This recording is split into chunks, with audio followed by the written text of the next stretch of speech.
तो देखिए, लगातार हम आपको बता रहे हैं कि हिमाचल में जबरदस्त खेला हो चुका है और ऐसे में सुगबुगाहट है। अब यहाँ पर नाराजगी व्यक्त की जा रही है। दो गुटबाजी यहाँ पर हिमाचल कांग्रेस में साफ तौर पर दिख रही है। एक खेमा है सुक्खू वाला और एक खेमा है प्रतिभा सिंह वाला। यहाँ पर विधायकों का कहना है कि हमें नाराजगी पार्टी से नहीं है, हमारी नाराजगी मुख्यमंत्री से है, मुख्यमंत्री को बदला जाए, इस तरह की नाराजगी दिखा रहे हैं। और वहीं विपक्षी नेता भी अब इस बात को जमकर भुना रहे हैं। उनका कहना है कि अल्पमत में आ चुकी है मौजूदा सरकार, ऐसे में बदलाव होना चाहिए। ये बड़ी खबर आपको बता रहे हैं, ग्राफिक्स के जरिए आसान भाषा में समझाते हैं अल्पमत में सुक्खू सरकार कैसे आई। देखिए, हिमाचल में कांग्रेस के 6 एमएलए ने बगावत की है। 6 विधायकों ने बीते दिन बगावत क्रॉस वोटिंग करके दी है, जो सामने आया। और इसके अलावा 3 निर्दलीय विधायक थे। हिमाचल में बहुमत के लिए 35 एमएलए की जरूरत है, लेकिन दोनों ही तरफ अभी 34-34 का पूरा आंकड़ा दिख रहा है। मौजूदा स्थिति में कांग्रेस के पास 34 विधायक हैं, वहीं दूसरी तरफ भी अब 34 का विधायकों की स्थिति दिख रही है। 3 निर्दलीय विधायक भी बीजेपी खेमे में आ गए हैं, तो यहां से नंबर गेम जो है बीजेपी के पाले का बढ़ता हुआ दिख रहा है। 25 से 34 आ चुका है। ये खबर आपको बता रहे हैं, बीजेपी के पास 25 विधायक, बहुमत से 9 एमएलए दूर हैं। लेकिन जिन्होंने क्रॉस वोटिंग की है वो नंबर यहां पर बीजेपी को कहीं ना कहीं बेनिफिट पहुंचा सकता है। इसके अलावा 3 निर्दलीय हो जाएंगे तो 34 का यहां पर ये आंकड़ा हो रहा है। तो क्या इसकी बात हिमाचल की सरकार? लोगों में चाहत है। अब यहाँ हिमाचल प्रदेश में भी इतनी जल्दी 1.25 साल में जो सुक्खू सरकार गिर गई है, अब यहाँ दोबारा सरकार कांग्रेस की 10-20 साल नहीं आएगी। आखिर में प्रधानमंत्री नरेंद्र मोदी की जो डेवलपमेंटल पॉलिसीज हैं, हाँ, उसको लेकर के आपको लगता है जिस तरह से आप कांग्रेस को छोड़कर भाजपा में गए, आपके पुराने मित्र कांग्रेस पार्टी में भाजपा में आना चाह रहे हैं कांग्रेस से? बिल्कुल आना चाह रहे हैं, बिल्कुल आना चाह रहे हैं। मैं तो पिछली इलेक्शन से भी पहले चले गया था, जब विधानसभा इलेक्शन आई थी, क्योंकि फ्यूचर की पार्टी हिंदुस्तान में भारतीय जनता पार्टी है। अब जो समझ जाए, इसको जल्दी समझ जाए, उसका तो कल्याण हो सकता है। जो नहीं समझेंगे उसका क्या होगा, वो हिस्ट्री के गुलियारों में जो है वो खो जाएंगे। लोकसभा चुनाव से पहले हिमाचल में भाजपा सरकार बना देगी? बिल्कुल बना देगी, बिल्कुल बना। Thank you, thank you, thank you. सहयोगी सुजाता भी ग्राउंड जीरो पर मौजूद है। सुजाता, क्या होगा? संकट मोचक डीके शिव कुमार पहुंचे, भूपेंद्र सिंह हुड्डा पहुंच गए। क्या विधायकों से बातचीत होगी? कोई बीच का रास्ता निकलेगा? संकट में सुक्खू सरकार है। बिल्कुल, देखिए, जाहिर तौर पर सुक्खू सरकार बहुत मुश्किल में है और बाहरियों की वजह से नहीं, बल्कि जो अंदर के लोग हैं उन्हीं की वजह से मुश्किल में है। और आने वाले 2 दिनों में कुछ तो परिवर्तन होने वाला है। या तो सीएम बदल जाएगा या फिर सरकार बदल जाएगी हिमाचल प्रदेश में, ये लगभग तय हो चुका है। और नाराजगी को कम करने के लिए, चर्चा करने के लिए डीके शिव कुमार और भूपेंद्र हुड्डा को आगे किया गया है। आज दोपहर 1 बजे वो सबसे मुलाकात भी करने वाले हैं। लेकिन बीती रात एंटी डिफेक्शन लॉ के तहत नोटिस भी जारी कर दिया गया है। हालांकि जो मेरी बात हुई है, विधायकों का यह कहना है कि ये जो नोटिस है वो वाइबल ही नहीं है, कानूनी नहीं है, क्योंकि व्हिप जारी करने की का कोई नियम नहीं है राज्यसभा चुनाव में। तो क्रॉस वोटिंग के लिए आप किसी पर अनुशासनात्मक कार्रवाई नहीं कर सकते हैं। यह बात कार्रवाई की। लेकिन अनूप और प्रियंका, आपको ये समझना होगा कि यह नाराजगी आज की नहीं है। दिसंबर 2022 में जब हिमाचल चुनाव हुए थे तो बम्बेर से बाद चुनाव था और वहां नेता कौन बनेगा वो जगह भरने की बात थी। और वीरभद्र का परिवार ये चाहता था कि अब वो जो जगह भरने का जो मौका है वो उनको मिलना चाहिए, लेकिन ऐसा नहीं हुआ। सरकार बनाने में और सीएम का चयन करने में 1 हफ्ते का समय लग गया और जबरदस्त गुटबाजी उस दौरान देखने को मिली थी। सुजाता, इन्हीं सब की वजह से जो चुनौती है वो आलाकमान के सामने खड़ी हो गई और ये बहुत बड़ी चुनौती है, क्योंकि न सिर्फ अपनी पार्टी के अंदर के मतभेदों को सॉर्ट आउट करना है, बल्कि इसके साथ ही विपक्ष जिस तरीके से, यानी कि बीजेपी जिस तरीके से इस मुद्दे को भुनाने की कोशिश कर रही है, उसको भी उन्हें संभालना होगा और अपनी सरकार बचानी होगी। बिल्कुल मोनिका, देखिए, सबसे पहले चुनौती जो सुक्खू सरकार को करनी है वो आज है। बजट पेश कर दिया, लेकिन बजट को पारित भी कराना पड़ता है। आमतौर पर ध्वनि मत से बजट पारित हो जाता है, क्योंकि सरकार जिसकी होती है उसका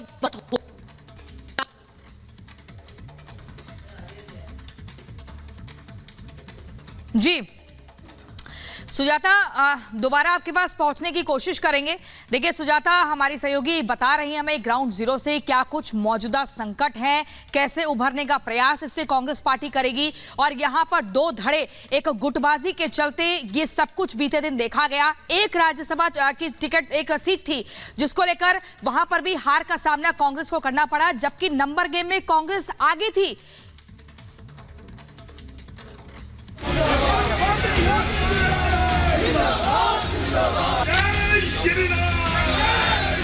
भाजपा की विजय यात्रा जो राज्यसभा से जारी हुई है चलती रही।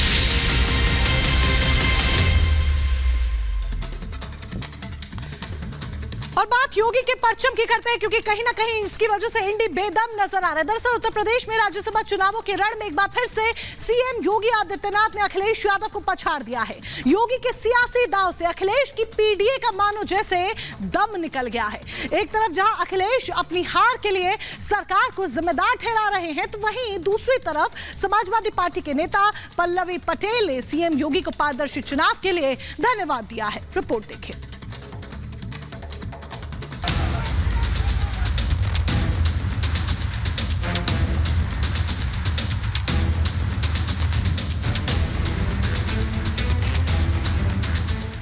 राज्यसभा के रण में बम्पर जीत के बाद गदगद बीजेपी कार्यकर्ताओं और उम्मीदवारों की ये तस्वीरें 2024 के लोकसभा चुनाव में परिणामों की तरफ इशारा कर रही हैं। यूपी में राज्यसभा चुनाव में योगी के दांव ने बता दिया है कि अभी तो ये महज झांकी है, पिक्चर अभी बाकी है। जरा गौर से देखिए, ये वो चेहरे हैं जिन्होंने राज्यसभा के रण में जीत हासिल की है। अखिलेश चाहकर भी अपने तीसरे उम्मीदवार को यूपी से राज्यसभा नहीं भेज सके और आलोक रंजन को हार का मुंह देखना पड़ा। सपा विधायकों ने क्रॉस वोटिंग की और अखिलेश ने सरकार पर हार का ठीकरा फोड़ डाला। कौन नहीं जानता है कि भारतीय जनता पार्टी जीतने के लिए कोई भी हथकंडा अपनाएगी। भारतीय जनता पार्टी ने सब कुछ किया है वोट लेने के लिए, और जो लोग गए हैं उनमें साहस नहीं रहा होगा सरकार के खिलाफ खड़ा होने में। एक तरफ जहां अखिलेश अपनी हार के लिए सरकार को कोसने में कोई कोताही नहीं बरत रहे थे, तो वहीं पल्लवी पटेल ने अखिलेश से अलग राय रखते हुए सीएम योगी की तारीफ की है। पल्लवी पटेल ने पहले सपा के राज्यसभा उम्मीदवारों के चयन को लेकर अपनी आपत्ति जताई थी, लेकिन बाद में उन्होंने अपना वोट समाजवादी पार्टी के उम्मीदवार को ही दिया। हालांकि वोटिंग के बाद जो ट्वीट पल्लवी पटेल ने किया वो बता रहा है कि अखिलेश के गढ़ में भी सेंध लग चुकी है। पल्लवी पटेल ने सीएम योगी की तारीफ करते हुए लिखा, राज्यसभा चुनाव में वास्तविक पीडीए के प्रतीक श्री रामजी लाल सुमन को जीत की हार्दिक बधाई। अहिंसक, पारदर्शी और सौहार्दपूर्ण माहौल में चुनाव संपन्न कराने के लिए मुख्यमंत्री योगी आदित्यनाथ जी को धन्यवाद। राज्यसभा चुनाव में समाजवादी पार्टी के 7 विधायकों ने एनडीए उम्मीदवार के समर्थन में क्रॉस वोटिंग की, और जिस तरह से विधायकों ने क्रॉस वोटिंग की उससे साफ है कि विधायकों की अंतरात्मा की आवाज कुछ और ही कह रही है। हमें निश्चित तौर से भारतीय जनता पार्टी चूंकि सुशासन के पक्षधर रहती है, विकास की पक्षधर रहती है, गरीब कल्याण की पक्षधर रहती है, और माननीय नरेंद्र मोदी जी के नेतृत्व में देश आगे बढ़ रहा है और आदरणीय योगी आदित्यनाथ जी के नेतृत्व में उत्तर प्रदेश आगे बढ़ रहा है, तो लोगों को विश्वास हुआ कि अगर विकसित भारत बनाने का संकल्प कोई सफल कर सकता है तो वह माननीय नरेंद्र मोदी जी कर सकते हैं। ये शुभ संकेत है कि लोकसभा के चुनाव में उत्तर प्रदेश की जनता 80 में से 80 सीट भारतीय जनता पार्टी को देने के लिए तैयार है, और तीसरे बार प्रधानमंत्री मोदी जी को उत्तर प्रदेश से 80 में से 80 लोकसभा सीट मिलेंगी। दरअसल 2024 चुनाव की सीट शेयरिंग के बाद अखिलेश का कॉन्फिडेंस 7वें आसमान पर था। अखिलेश को ऐसा लगा था कि राज्यसभा चुनाव की तीनों सीटें जीतना उनके लिए बाएं हाथ का खेल है, लेकिन नतीजों ने अखिलेश के दावों पर पानी फेर दिया। अब अखिलेश यादव भले ही बीजेपी पर आरोप लगाएं, लेकिन सच ये है कि वो अपने विधायकों को काबू में नहीं रख पाए, जिसका नतीजा है कि अखिलेश को हार का घूंट पीना पड़ा। ऐसे में सवाल ये है कि जब राज्यसभा चुनाव में अखिलेश अपने विधायकों के मन को भांप नहीं पाए, तो क्या 2024 चुनाव में जनता की नब्ज पकड़ पाएंगे? Bureau report, Republic Bharat. और इसी खबर पर हमारे संवाददाता अजय दुबे हमारे साथ जुड़ गए हैं। अजय, जिस तरीके से उत्तर प्रदेश में राज्यसभा चुनाव को लेकर लगातार हम देख रहे थे, कुछ विधायकों का कहना था अंतरात्मा जो कही गई, अंतरात्मा से ये एकदम क्रॉस वोटिंग तक मामला आगे बढ़ा और फिर हार का घूंट सपा को पीना पड़ा। कहा यह जा रहा है कि राज्यसभा चुनाव जो है अभी ट्रेलर है, लोकसभा में पिक्चर अभी बाकी है। बिल्कुल, राज्यसभा ट्रेलर है और कुल जो क्षति कल के दिन हुई है 8 विधायकों की हुई है, 7 की क्रॉस वोटिंग, 1 का एब्सेंट। अब आगे इसका असर क्या होगा? इसका असर आगे ये होगा जो पूरा कैडर है, जैसा कि रायबरेली में पूरे जो वहां के जिला अध्यक्ष है, रायबरेली गढ़ रहा मनोज पांडे का, वहां का पूरा कैडर हटा दिया।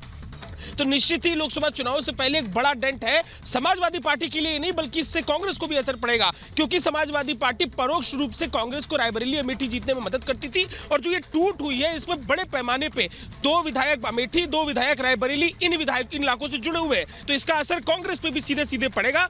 और इसके आगे बढ़ के महत्वपूर्ण बात यह है कि कुछ दिनों बाद उत्तर प्रदेश में विधान परिषद के लिए भी वोटिंग होनी है, और जो ये क्रॉस वोटिंग हुई है विधान परिषद में, जो दावेदारी थी सपा की, उसको कम करेगी। वहां पर भी बीजेपी अब एक उम्मीदवार एक्स्ट्रा उतारेगी। तो ये वो पूरा गुणा गणित है। इस गुणा गणित का असर सीधे तौर पर लोकसभा चुनाव जो होंगे उस पर भी पड़ता दिखाई देगा। अखिलेश यादव के लिए बहुत बड़ा डेंट है। ठीक है अजय, बहुत ही महत्वपूर्ण जानकारी आप दे रहे हैं और फिलहाल के लिए आपका बहुत शुक्रिया। एक छोटे से ब्रेक के लिए हमें यहाँ रुकना होगा। लगातार खबरें जारी हैं और आपको बताते रहेंगे कि क्या